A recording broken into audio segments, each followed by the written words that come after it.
मेरे पापा की किट बैग में से बैट लेकर हम लोग खेलते थे और वो बैट बहुत बड़े होते थे, तो पापा ने एक दिन अपना कोई पुराना बैट कट करके मुझे दे दिया और हम उससे खेलते थे। वर्ल्ड कप देखते थे तो यही होता था कि यार इफ मतलब मेरे को भी ऐसी अपॉर्चुनिटी चाहिए। And that time I didn't even know about women's cricket, but still I was dreaming कि when I will wear this blue Jersey.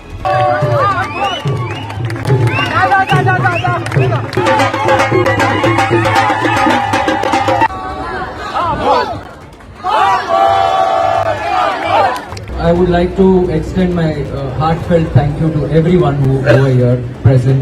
Let's become not just a cricketing nation but a sports loving nation. வணக்கம். 47 வருடத்திற்கான தபம், அதற்கு பின்னாடி இருக்கக்கூடிய அசிங்கம், அவமானம், கேவலம், அடக்குமுறை அனைத்துமே சகிச்சு கொண்டு 47 வருடங்களாக இந்த நாட்டு வுமன் கிரிக்கெட் டீம் ஒரு மிகப்பெரிய சாதனையை படைத்திருக்கிறார்கள்.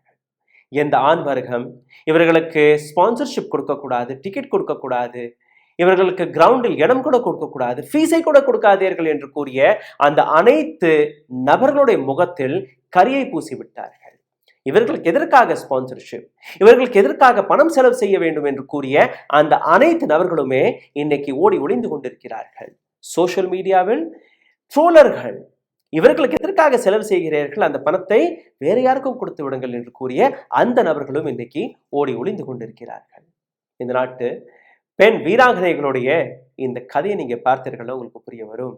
எந்த அளவில் இவர்களை இன்னைக்கு கொண்டாடி கொண்டிருக்கிறீர்களோ இவர்களுடைய வாழ்க்கை அவ்வளோ சுலபமாக இந்த அடையாளத்தை அடையவில்லை. இந்த பெண்களுக்கு பின்னாடி இருந்த கோச்சாக இருக்கட்டும், அல்ல ஒரு பாலிவுட் நடிகை எந்த அளவில் முயற்சி செய்து இந்த பெண்களுக்காக ஸ்பான்சர்ஷிப்பை கொண்டு அல்ல தான் சம்பாதித்த பணத்தையும் கொடுத்து இந்த பெண்களுடைய டீமை நிலைநிறுத்தி வைத்தாரோ அந்த அனைத்து நபர்களுடைய கதையை நான் இன்னைக்கு உங்களுக்கு முன்பு கொண்டு வந்திருக்கிறேன். நவம்பர் 2ஆம் தேதி என்ன நடந்தது, எந்த விதமான மேட்சை நீங்க மிஸ் செய்து விட்டீர்கள். உங்களில் ஏராளமான நபர்கள் அந்த மேட்சை பார்த்திருக்க மாட்டீர்கள். காரணம், பெண்களுடைய மேட்ச் அவ்வளவு இன்ட்ரெஸ்டிங்காக இருக்காது. ஆனால் நீங்க பார்த்திருந்தாலும் உங்களுக்கு புரிய வரும். முதல் பந்திலிருந்து கடைசி பந்து வரை நான் பார்த்தேன். அந்த கோஆர்டினேஷன், அந்த பொறுமை ஆண்களுக்கு கிடையாது. ஆண்களுடைய மேட்ச்ல அந்த வெறித்தனம் இருக்கும், பெண்களுடைய மேட்சில் அந்த கட்டுப்பாடு இருந்தது. டீம் இந்தியா என்றால் பெண்களுடைய மேட்சை நீங்க பார்த்திருந்தாலும் உங்களுக்கு புரிய வரும். எந்த அளவில் எந்த விதமான பொறாமையும் இல்லாமல், எந்த விதமான எதிர்ப்பும் இல்லாமல் மேட்சில் மற்றும் அந்த கேமில் மட்டும் கவனம் செய்து இந்த நாட்டு பெண்கள், இன்னும் சொல்ல போனால் சவுத் ஆப்பிரிக்கா டீமை நீங்க பார்த்தீர்கள்னா கூட அதே பொறுமை தான். அவ்வளவு பிரமாதமான அந்த மேட்ச் ஸ்ட்ராட்டஜி, எந்த விதமான அவசரமும் கிடையாது. ஒரு ரன் 2 ரன் எடுப்பார்கள். அதே ஓவர்ல நீங்க பார்த்தீர்கள்னா ஒரு 4 இல்ல 2 4, ஒரு ஓவர்ல 8ல இருந்து 10 ரன் எடுக்கணும், அவ்வளவுதான் டார்கெட். அந்த டார்கெட்டை எந்த அளவில் ஹர்மன்ஜீத் கௌருடைய team, Indian women cricket team achieve செய்ததோ அந்த கதையை இன்னைக்கு நீங்க மிக ஆழமாக பார்க்க போறீர்கள். அதனால் இந்த வீடியோவை கடைசி வரை பாருங்கள். மிகப்பெரிய அளவில் சுவாரஸ்யமான தொகுப்பை இன்னைக்கு நாங்க சேகரித்து கொண்டு வந்திருக்கிறோம். ஆனால் அதற்கு முன்பு ஒரு சிறிய கோரிக்கை. எங்களுடைய சேனலை மிகப்பெரிய அளவில் முடக்கக்கூடிய வேலையை பார்த்து வருகிறார்கள். எங்களால் இந்த சேனலை இன்னும் எத்தனை நாட்களுக்கு நடத்த முடியும் என்று எனக்கு தெரியவில்லை. ஆகையால் எங்களை இதிலிருந்து மீட்டெடுப்பதற்காக உங்களுடைய உதவி தேவைப்படுகிறது. நீங்க செய்ய வேண்டிய சாதாரணமான விஷயம்தான். இந்த வீடியோவை பார்த்து கொண்டிருக்கும் போதே ஹாய், ஹலோ, வணக்கம், அல்ல இந்த சப்ஜெக்டை பற்றின உங்களுடைய கேள்விகள், உங்களுடைய கருத்துக்கள் கீழே கமெண்டில் எழுதி விடுங்கள். இதை தாண்டி லைக் பட்டனை, ஷேர் பட்டனை, சப்ஸ்கிரைப் பட்டனை தட்ட மறக்காதீர்கள். இதையும் தாண்டி நேரடியாக எங்களுக்கு உதவ நினைக்கக்கூடிய நபர்கள் அருகே இருக்கக்கூடிய QR கோட் வழியாக உங்களுடைய ஆதரவுகளை தெரிவிக்கலாம். அட்வர்டைஸ்மெண்ட்டுக்கான ஆப்ஷனும் இருக்கிறது. கீழே இருக்கக்கூடிய இந்த நம்பரில் உங்களுடைய ப்ராடக்டை பற்றின தகவலை அனுப்பினீர்கள் எங்களுடைய டீம் உங்களுடைய தொடர்பு கொள்ளும். உங்களுடைய அட்வர்டைஸ்மெண்ட்டை எங்களுடைய சேனல் வழியாக ஏராளமான நபர்களுக்கு கொண்டு போய் சேர்க்கலாம்.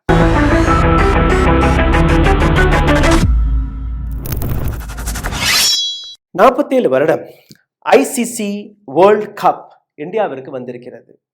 ஆனால் BCCI 51 கோடி ரூபாயை கொடுத்திருக்கிறார்கள். மிகப்பெரிய பாராட்டு வளையங்கள். அதே நேரத்தில் Indian cricket men's team World கப்பை கொண்டு வந்த போது இதே BCCI 125 கோடி ரூபாயை கொடுத்தார்கள். அவர்களுடைய வேர்ல்ட் கப்பிற்கும் இவர்களுடைய வேர்ல்ட் கப்பிற்கும் வித்தியாசம் இருக்கிறதா? அவர்களுடைய வெற்றிக்கும் இவர்களுடைய வெற்றிக்கும் வித்தியாசம் இருக்கிறதா? கிடையாது. ஆனால் அவர்கள் ஆண் டீம், இவர்கள் பெண் டீம். இது ஒரு வித்தியாசம். இதற்கு முன்னாடி நீங்க பார்த்தீர்கள்னா 2023க்கு முன்னாடி பெண்களுக்கு கிடைக்கக்கூடிய மேட்ச் ஃபீஸும் ஆண்களுக்கு கிடைக்கக்கூடிய மேட்ச் ஃபீஸும் வித்தியாசமாக இருந்திருக்கிறது. இப்ப சமம். ஆனால் வெற்றி பெற்றதற்கு முன்பு அதே அடக்குமுறை. பெண்களுக்கு ஸ்பான்சர்ஷிப் கூட கொடுக்காத இந்த நாட்டில் இன்னைக்கு இந்த நாட்டு பெண்கள் ஒரு மிகப்பெரிய ஆப்ஷனை உருவாக்கி இருக்கிறார்கள். இதற்கு மேல் ஏராளமான பெண்கள் கிரிக்கெட்டை தேர்வு செய்வார்கள். ஏராளமான இடங்களில் கிரிக்கெட், விமென் கிரிக்கெட் டோர்னமெண்ட்ஸ் நடக்க போகிறது. பார்த்து கொண்டே இருங்கள்.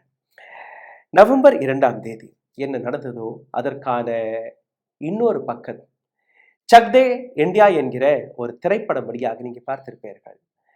ஹாக்கி டீம், அங்கேயும் சின்ன சின்ன கிராமங்கள், சின்ன சின்ன நகரங்கள், வெவ்வேறு ஜாதி, வெவ்வேறு மதத்தை சார்ந்த பெண்கள் ஒன்று கூடி ஹாக்கி டீமை உருவாக்கினார்கள். அதற்கு பின்னாடி நின்ற கபீர் கான் என்கிற ஒரு கோச். அதே போன்ற கோச்சின் கதை இங்கேயும் இருக்கிறது. Mazumdar, a man, a wonderful cricketer who never played for Indian cricket team. ஒரு பாலிவுட் நடிகை. அவருடைய பங்கையும் இதில் நான் எடுத்து காட்டப் போகிறேன். ஆனால் எந்த விதமான நாடு? இந்த நாட்டில் இருக்கக்கூடிய ஒரு சில அரசியல்வாதிகள், யோகி ஆதித்யநாத்தோடைய ஸ்டேட்மெண்ட் ஞாபகத்தில் இருக்கிறது. பெண்களுக்கு சுதந்திரம் கொடுக்கக்கூடாது, அவர்களுக்கு பாதுகாப்பை கொடுங்கள், வீட்டில் அடைத்து வையுங்கள். இந்த மாதிரி அரசியல்வாதி இருக்கும்போது இந்த நாட்டு பெண்களுடைய நிலை இப்படித்தான் இருக்கும் என்று நீங்க உணர முடியும். இந்த நாட்டில் இருக்கக்கூடிய ஒரு சில ட்ரோலர்கள், பிஜேபியின் ஐடி வங்கை சார்ந்த நபர்கள், இந்த பெண்களுக்கு எந்த விதமான பணத்தையும் கொடுக்காதீர்கள், அவர்கள் கொடுக்கக்கூடிய பணத்தை 50% குறைத்து அந்த பணத்தை லாட்லி பெஹனா போன்ற யோஜனாக்களில் கொடுத்து விடுங்கள் என்று கூறிய அந்த நபர்கள் இன்னைக்கு அனைத்து நபர்களுடைய முகத்தில் கரியை பூசிய அந்த நாளை எடுத்து காட்டுகிறேன், கேளுங்கள். நவம்பர் 2ஆம் தேதி மும்பையில் இருக்கக்கூடிய DY Patil stadium. South Africa toss வெல்கிறது. சவுத் ஆப்பிரிக்கா ஃபீல்டிங்கை சூஸ் செய்கிறார்கள். ஆனால் சவுத் ஆப்பிரிக்கா செய்த ஒரு மிகப்பெரிய தவறு. Pitch was grippy. இதற்கான லாபம் எங்களுக்கு கிடைக்கும் என்று நினைத்தார்கள். ஆனால் அது நடக்கவில்லை. The score was 104 on 17th over. 17 over 104 ரன்கள். எந்த விதமான விக்கெட்டும் இழக்கவில்லை. ஷெஃபாலி வர்மா, ஸ்மிருதி மந்தானா 2 பேருமே விளையாண்ட அந்த மிகப்பெரிய ஸ்போர்ட்ஸ்மேன்ஷிப். மிடில் ஓவர் அனைத்தையுமே அவர்கள் தாங்கினார்கள். 40வது ஓவர் 223 ரன்கள், வெறும் 3 விக்கெட் தான். அப்போ இந்தியா 350 ரன்னை தாண்டிவிடும் என்று நினைத்த அந்த தருணத்தில் சவுத் ஆப்பிரிக்காவுடைய பேசர், ஒரு பிரமாதமான போலர் அயுபோகா காக்கா அடுத்தடுத்து 3 விக்கெட்ஸ்கள் எடுக்கிறார். ஷெஃபாலி, ராஜர் மற்றும் ரிச்சா கோஷ். இதற்கு பின்பு என்ன? இந்தியாவுடைய ரன் ஸ்பீடில் பிரேக் விழுகிறது. அடுத்த 10 ஓவர்களில் வெறும் 75 ரன்கள், 299 ரன். சவுத் ஆப்பிரிக்கா இதை சேஸ் செய்யணும். சவுத் ஆப்பிரிக்காவுடைய தொடக்கம் மிக பிரமாதமாக இருந்தது. South African opening batsman Tazmin Brits மற்றும் லாரா வால்ஃபோர்ட் 53 ரன்களுடைய அந்த பார்ட்னர்ஷிப்பில் விழுந்த முதல் விக்கெட். அமன்ஜோத் கௌருடைய டைரக்ட் ரன் அவுட். இதற்கு பின்பு என்ன? ஷெஃபாலி வர்மாவுடைய 2 விக்கெட்ஸ், தீப்தி சர்மாவுடைய 5 விக்கெட்டிற்கு வெறும் 39 ரன்கள். யார்கர், ஓவர் ஸ்பின், இது போன்ற ஏராளமான வெவ்வேறு விதமான போலிங்கை அவர்களால் தாக்கு பிடிக்க முடியவில்லை. வால்ஃபர் 101 ரன்கள் எடுத்து செஞ்சுரி அடித்த பின்பு கூட சவுத் ஆப்பிரிக்கா 211 ரன்கள் அதிலிருந்து நேர சரிய தொடங்கினார்கள். 45.3 ஓவர் 246 ரன்களில் ஆல் அவுட். ஹர்மன்ஜீத் கௌருடைய அந்த ஃபைனல் கேட்சுடன் இந்த நாட்டிற்கக்கூடிய இந்தியன் விமென் கிரிக்கெட் டீம் இதிகாசத்தை எழுதிவிட்டார்கள். ஆனால் இந்த ஒட்டுமொத்த கதை எவ்வளவு சுவாரஸ்யமாக இருக்கிறதோ அதற்கு மேல ஹேட்டர்ஸ், ட்ரோலர்ஸ் அவர்களுடைய முகத்தில் எந்த அளவில் இவர்கள் கரியை பூசினார்கள் அதையும் நீங்க பார்க்க வேண்டும். விமென் கிரிக்கெட் டீமிற்கு எந்த விதமான சப்போர்ட்டும் கொடுக்கக்கூடாது, எந்த விதமான நன்மையும் நடக்கக்கூடாது என்று நினைத்து அவர்களை ட்ரோல் செய்த அந்த அனைத்து நபர்களுமே இன்னைக்கு ஓடி ஒளிந்து கொண்டிருக்கிறார்கள். உமன் வேர்ல்ட் கப் தொடங்கிய போது இந்தியன் கிரிக்கெட் டீம் ஒரு சில மேட்ச்களை அடுத்தடுத்து தோற்றார்கள். தோற்கும்போது இந்த ட்ரோலர்கள் வெளிவந்து சோஷியல் மீடியா வழியாக எந்த அளவில் இந்த நாட்டு பெண்களை கேவலமாக பேசினார்கள், எந்த அளவில் இந்த நாட்டு பெண்களுடைய விளையாட்டை கொச்சைப்படுத்தினார்கள் என்று நீங்க பார்க்க வேண்டும். ஆனால் சக்தே ஹாக்கி டீம் போன்று கடைசியில் இந்த பெண்கள் எழுதிய அந்த வரலாற்றை நீங்க பார்த்தீர்கள், உங்களுக்கு புரிய வரும். அமன்ஜோத் கௌருடைய கதையை நீங்க கேளுங்க. இவருடைய தகப்பனார் பூபேந்திர சிங் ஒரு கார்பெண்டர். பெரிய பணம் இல்லைன்னா கூட தன்னுடைய பெண்ணுடைய கனவை சரிபார்ப்பதற்காக அனைத்து சாக்ரிஃபைஸையுமே செய்த இந்த நபர் பூபேந்திர சிங் ஒரு நாள் தன்னுடைய மகள் கிரவுண்டில் போய் விளையாட நினைக்கும் போது அங்க நின்ற ஆண் நண்பர்கள் அந்த பெண்ணிற்கு பேட்டை கொடுக்க மறுத்து விட்டார்கள். வீட்டுக்கு வந்த பூபேந்திர சிங் பெண்ணிற்காக பேட்மட்டையை தயாரித்து கொடுத்திருக்கிறார். அதற்கு பின்புதான் அவருடைய ஸ்போர்ட்ஸே தொடங்கி இருக்கிறது. அமன்ஜோத் காலையில 5 மணிக்கு கோச்சிங்க்கு போவாராம். இவர் அந்த பெண்ணை கூட்டி சென்று அருகே இருக்கக்கூடிய குருதுவாராலேயே படுத்து தூங்குவாராம். கோச்சிங் முடிஞ்சதுக்கு அப்புறம் வீட்டுக்கு கூட்டிட்டு வந்து விட்டதுக்கு அப்புறம் தான் தன்னுடைய வேலைக்கே போவாராம்.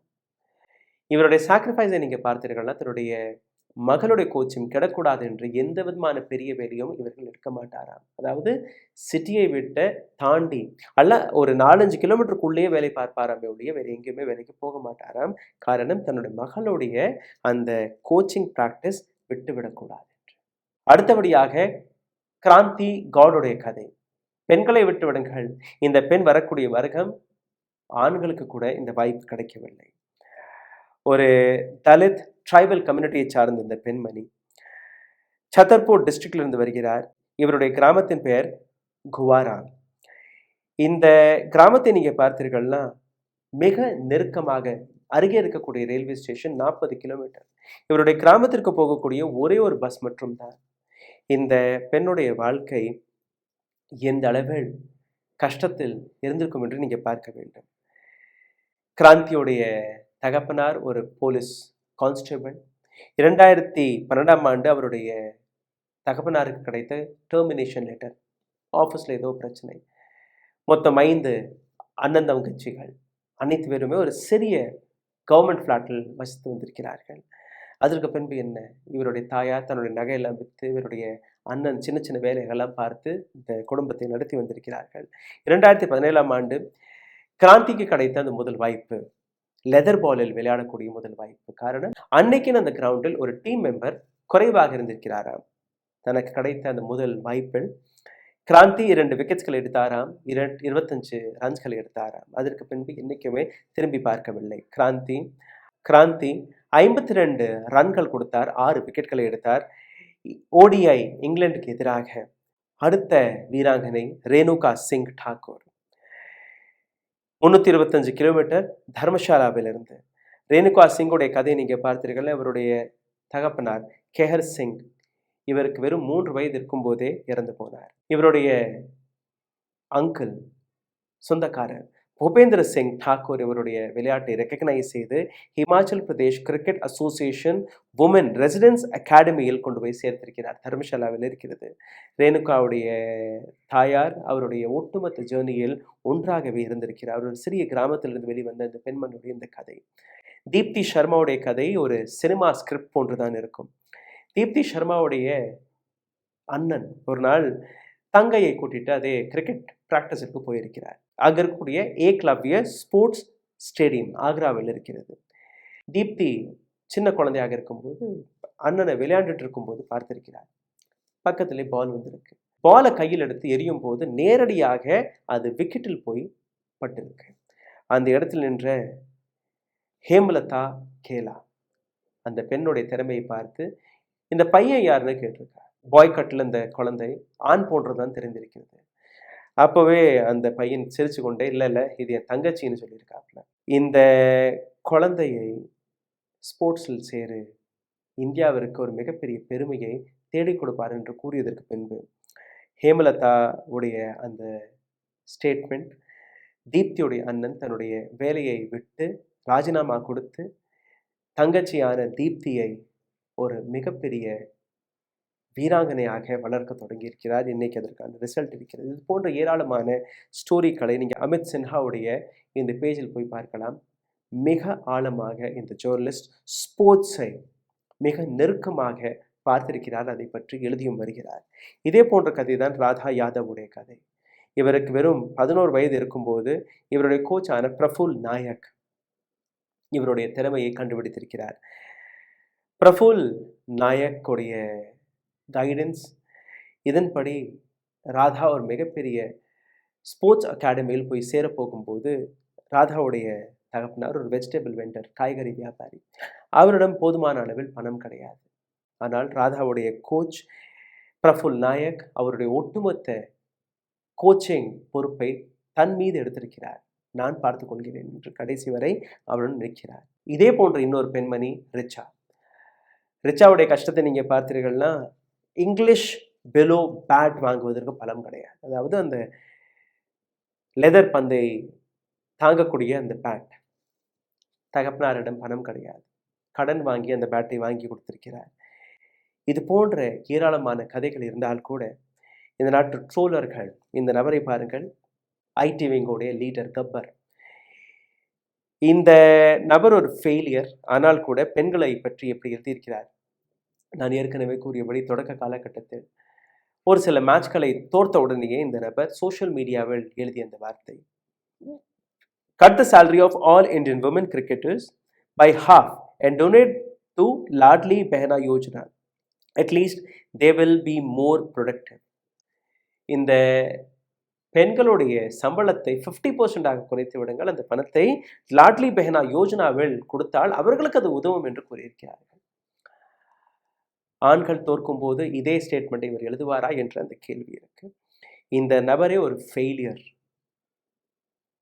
ஊரை ஏமாற்றி பணத்தை திருடி இந்த நபர் ஷார்க் டேங்கில் போய் 600 கோடி ரூபாய் கேட்டிருக்கிறார்.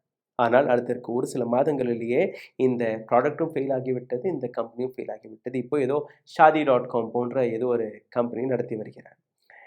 அபிஷேக் அஸ்தானா என்ற இந்த நபருடைய முகத்தை பார்த்து விடுங்கள், இவர்தான் மிஸ்டர் கப்பர். இந்த ட்ரோலர்கள் ஜாமியா ராட்ஜர், அவருடைய கதையை நீங்கள் பார்த்தால் தெரிய வரும் எந்த அளவில் ஆஸ்திரேலியாவுக்கு எதிராக ஒரு மிகப்பெரிய வெற்றியை தேடி கொடுத்தார். இவர் இந்த ஃபைனல்ஸில் கொஞ்சம் சீக்கிரமாகவே அவுட் ஆகிவிட்டாராம். அவுட் ஆன அடுத்த நிமிடமே ஒரு சில நொடிகள் கூட இவர்கள் எடுக்கவில்லை. அந்த அளவில் ஜீசஸ் காக்கா கே சாத் ஹே, Jesus did help today, Jemimah scored 34 for 37 ball, what happened to Jesus today, being Saturday, Jesus is on holiday, இப்படியெல்லாம் இவரை ட்ரோல் செய்ய தொடங்கினார்கள்.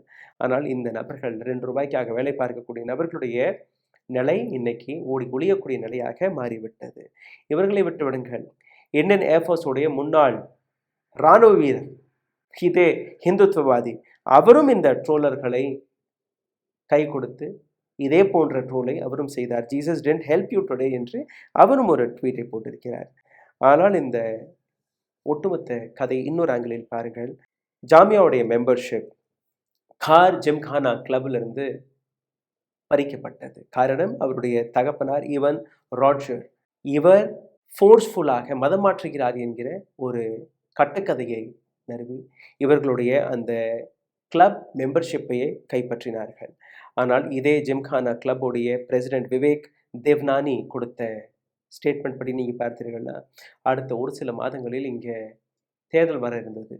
அந்த தேர்தலில் லாபம் பார்ப்பதற்காக இந்த 2 நபர்களுக்கு எதிராக ஒரு மிகப்பெரிய ப்ராபகேண்டாவை இவர்கள் கையில் எடுத்தார்கள். அதாவது தனக்கு லாபம் கிடைக்க வேண்டும் என்று ஒரு பெண்ணுடைய விளையாட்டையே ஸ்போர்ட்ஸை இவர்கள் அழிக்கக்கூடிய வேலையை பார்த்திருக்கிறார்கள். எந்த அளவில் இந்த ட்ரோலையும் தாண்டி, இந்த கேவலத்தையும் தாண்டி, இந்த அவமானத்தையும் தாண்டி இன்னைக்கு ஒரு மிகப்பெரிய தூணாக ஜெமிமியா நிற்கிறார் என்று நீங்கள் பார்க்க வேண்டும். இதே மேட்சில் ரோஹித் சர்மாவுடைய சந்தோஷத்தையும் நான் பார்த்தேன். ஏன்னா அவருக்கு அந்த வலி வேதனை தெரியும். 2023ஆம் ஆண்டு ஃபைனல்ஸில் போய் எப்படி வேர்ல்ட் கப் கைவிட்டு நழுவியது என்று அவருக்கு தெரியும். அந்த சந்தோஷத்தை அவரும் கொண்டாடினார். ரோஹித் சர்மாவை பற்றி ஜமீமா கொடுத்த ஒரு ஸ்டேட்மெண்ட், நான் ஒரு மிகப்பெரிய அளவில் டிப்ரெஷனில் இருக்கும்போது ரோஹித் சர்மா எனக்கு கொடுத்த ஒரு ஆதரவு, ஒரு தைரியம், யாரை பற்றியும் கவலைப்படாது, ஸ்போர்ட்ஸில் மற்றும் உன்னுடைய கவனத்தை செலுத்து என்று கூறிய அந்த விஷயத்தை நான் என்னோட மனதில் வைத்து இந்த விளையாட்டை ஒரு சீரியஸ் விளையாட்டாக எடுத்துக்கொள்ளாமல் அதற்கான ஸ்போர்ட்ஸ்மேன்ஷிப், அந்த ஸ்பிரிட்டை மற்றும் கையில் எடுத்தேன் என்று கூறினார். இந்த ஒட்டுமொத்த டீமை ஒன்றிணைத்து இந்த அளவில் கொண்டு வந்த நபருடைய பெயர் தான் Amol Mazumdar, the coach. 11,000 ரன்ஸ்கள் domestic கிரிக்கெட்டில் மிடில் ஆர்டர் டீமில் இருக்கக்கூடிய 12th மேனாக இருந்த இந்த நபர் இவருக்கு என்றைக்குமே டீம் இந்தியாவில் விளையாட வாய்ப்பே கிடைக்கவில்லை. டிராவிட், லக்ஷ்மன், கங்குலி, டெண்டுல்கர் போன்ற நபர்கள் விளையாண்டு கொண்டிருந்த அந்த தருணம் அது. 2014ஆம் ஆண்டு ரிட்டையர்மெண்ட்டுக்கு பின்பு முதல் முறையாக அவருக்கு மீண்டும் ஒரு முறை வாய்ப்பு கிடைத்தது. உமன் கிரிக்கெட் டீமிற்கு கோச்சிங் செய்வதற்காக தான் அடையாத விஷயத்தை இந்த பெண் டீமை வைத்து இன்னைக்கு அவர் அடைந்து விட்டார். இதே போன்றுதான் இன்னொரு மிக இன்ட்ரெஸ்டிங்கான கதை. மந்திரா பேதி, சாந்தி என்ற ஒரு சீரியல் வரும் ரொம்ப வருஷத்துக்கு முன்னாடி. இதே மந்திரா பேதியை நீங்க கிரிக்கெட் கேம்பெயினராகவும் பார்த்திருப்பீர்கள். கிரிக்கெட் மீது இருக்கக்கூடிய அந்த வெறி, பெண்களுடைய அந்த கிரிக்கெட் டீமை பற்றி தெரிஞ்சதுக்கு பின்பு 2003ஆம் ஆண்டு ஐசிசி வேர்ல்ட் கப் முதல் பெண் ஸ்பீக்கர். இதற்கு முன்னாடி எல்லாருமே ஆண்கள் தான் இருப்பார்கள். மந்திரா பேதி was the first women host in ICC.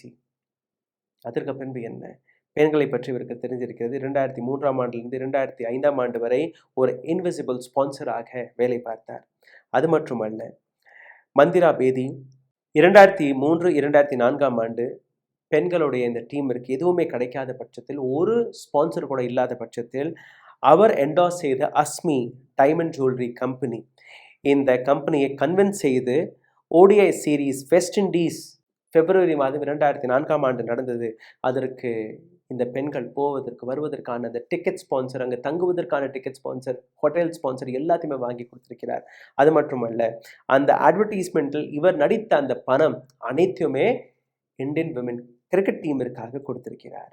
2004ஆம் ஆண்டு டைமண்ட் பிராண்ட் கமர்ஷியலில் நடித்து அந்த பணத்தை கொடுத்திருக்கிறார். அந்த பிராண்டர்களையும் வந்த வருமானம், அந்த பிராண்டை கன்வின்ஸ் செய்து அவர்களையும் இந்த பெண்களுக்கு உதவ கூறியிருக்கிறார். மந்திரா பேதி 2003-2005ஆம் ஆண்டு வரை தொடர்ந்து இந்த வேலையை பார்த்திருக்கிறார். அதுக்கப்புறம் தான் பிசிசிஐ மற்ற நபர்கள் இந்த கிரிக்கெட் டீமிற்கு உதவ வந்திருக்கிறார்கள். இன்னைக்கு மஜும்தார், மந்திரா பேதி போன்ற நபர்கள் இல்லை என்றால் இன்னைக்கும் பிசிசிஐ, ஐசிசிஐ இல்லை இது போன்ற ட்ரூலர்கள் இவர்களை வளர விட்டிருக்க மாட்டார்கள். இந்த இடத்திற்கு இந்த பெண்கள் வந்திருக்க மாட்டார்கள். சிந்தித்து பாருங்கள், எந்த அளவில் இந்த கடுமையான உழைப்பிற்கு பின்பு இந்த நாட்டு பெண்கள் வேர்ல்ட் கப்பை கொண்டு வந்திருக்கிறார்கள். இது சாதாரணமான வேர்ல்ட் கப் கிடையாது. 47 வருடத்திற்கான தவம் இது. இந்த வீடியோ உங்களுக்கு பிடித்திருந்தால் இதை பகிருங்கள். உங்களுடைய கருத்துக்களை கீழே கமெண்ட் பாக்ஸில் எழுதி விடுங்கள். இதை தாண்டி எங்களை சப்போர்ட் செய்ய நினைக்கக்கூடிய நபர்கள் அருகே எழுதியிருக்கக்கூடிய யூபிஐடி வழியாக உங்களுடைய ஆதரவுகளை தெரிவிக்கலாம். நன்றி, வணக்கம். ஊடகம் கார்ப்பரேட் அரசியல்வாதிகளின் கைப்பாவையாக அடிமைகளாக இருந்தது போதும். இனி சாட்டை எடுத்து சுழற்றும் நேரம் வந்துவிட்டது. ஊடகம் பொதுமக்களாகிய உங்களுக்காக, உங்களாலேயே இயக்கப்பட வேண்டும். ஊடக சுதந்திரத்திற்காக உங்களின் பங்களிப்பை இன்றே அளித்திடுங்கள்.